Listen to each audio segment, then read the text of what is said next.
Quelle est la voie que l'être humain doit emprunter pour accéder au royaume de Dieu? Partie 2. Dans la partie 1, nous sommes parvenus à une conclusion fondamentale. Le Christ Jésus, au cours de son ministère terrestre, n'a institué aucune religion en tant que structure formelle ou organisationnelle. Dès lors, une question essentielle s'impose à toute âme en quête de vérité. Quel est donc le chemin à emprunter pour accéder au royaume de Dieu? Bien avant son incarnation en la personne de Jésus, le Christ avait déjà annoncé, par la voix des prophètes, l'unique voie par laquelle il serait possible de le rejoindre. C'est à travers les paroles inspirées du prophète Ésaïe que nous découvrons cette sublime annonce. Ésaïe 35, oui, où il y aura là un chemin frayé, une route qu'on appellera la voie sainte. Nul impur n'y passera, elle sera pour eux seuls, ceux qui la suivront, même les insensés, ne pourront s'égarer. Quel est donc ce chemin, cette voie sainte? Il va de soi qu'il s'agit de celle que le Christ lui-même établira lors de sa seconde venue. Faisons un bref détour pour rappeler que le plan divin du salut de l'humanité prévoyait deux venues du Messie sur la terre. Zacharie 4, 12 à 14. Je pris une seconde fois la parole, et je dis, que signifient les deux rameaux d'olivier, qui sont près des deux conduits d'or d'où découle l'or? Il me répondit, ne sais-tu pas ce qu'ils signifient? Je dis, non, mon Seigneur. Et il dit, ce sont les deux oins qui se tiennent devant le Seigneur de toute la terre. La première venue est placée sous la dénomination de Dieu le Fils, la seconde sous celle de Dieu le Saint-Esprit. Chacune de ces manifestations divines s'inscrit dans une mission spécifique, la première, pour offrir la rançon de nos péchés et abattre le mur qui nous séparait de Dieu, réconciliant ainsi l'humanité avec son Créateur, la seconde, pour nous conduire sur la voie sainte et nous faire entrer dans la vie éternelle. Hébreux 9, 28. De même, Christ, qui s'est offert une seule fois pour porter les péchés de plusieurs, apparaîtra sans péché une seconde fois à ceux qui l'attendent pour leur salut. Durant la première partie de son ministère terrestre, Christ a annoncé la seconde nation qu'il suscitera lors de sa prochaine venue, c'est donc la voie sainte qu'il se promet de tracer. Cette promesse, Jésus le fit aux Israélites avant sa passion. Matthieu 21, 43. C'est pourquoi, je vous le dis, le royaume de Dieu vous sera enlevé, et sera donné à une nation qui en rendra les fruits. Cette nation que Christ se promet de susciter lors de sa dernière émanation, devra porter le nom de l'Éternel Dieu. Actes 15, 14.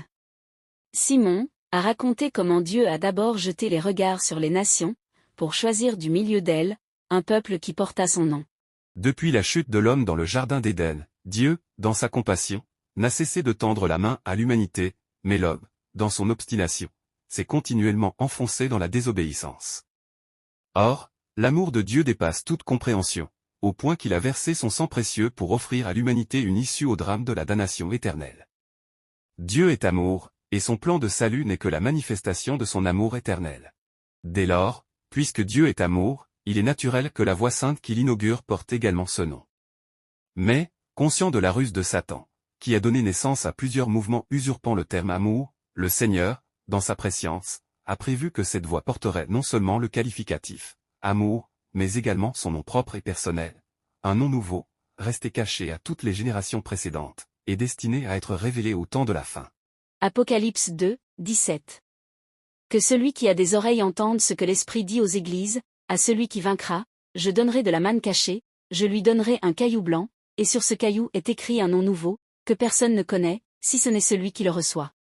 Il ressort de l'ensemble de ces révélations que le seul chemin menant véritablement au royaume de Dieu, la voie sainte, devra impérativement porter à la fois le qualificatif amour et le nom nouveau de l'Éternel. Alors, une question fondamentale s'impose, quel est donc ce nom nouveau de Dieu? Il est manifeste que la seule personne habilitée à révéler ce nom, c'est la personne physique de l'Esprit Saint, autrement dit, le Christ dans sa seconde incarnation sur la terre, celui qui vient pour achever l'œuvre du salut en conduisant ses élus sur la voie sainte, jusqu'à la vie éternelle. Puisque nous nous sommes accordés sur le principe d'une co-construction progressive de la compréhension spirituelle, dans la recherche sincère de la vérité divine, nous nous permettons à présent de poser quelques questions essentielles, en guise d'introduction à la prochaine étape de notre réflexion. Quelle voie spirituelle, au sein du christianisme, porte à la fois le qualificatif amour et le nom nouveau de Dieu, annoncé dans l'Apocalypse?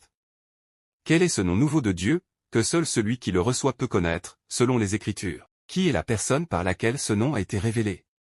Où, et à quelle époque, cette révélation a-t-elle été faite? Nous soumettons ces interrogations à votre discernement, dans un esprit de dialogue, d'écoute et de recherche partagée. Car c'est ensemble, dans l'humilité et la foi, que nous pourrons reconnaître la voie sainte annoncée depuis les temps anciens, et marcher résolument vers la vie éternelle.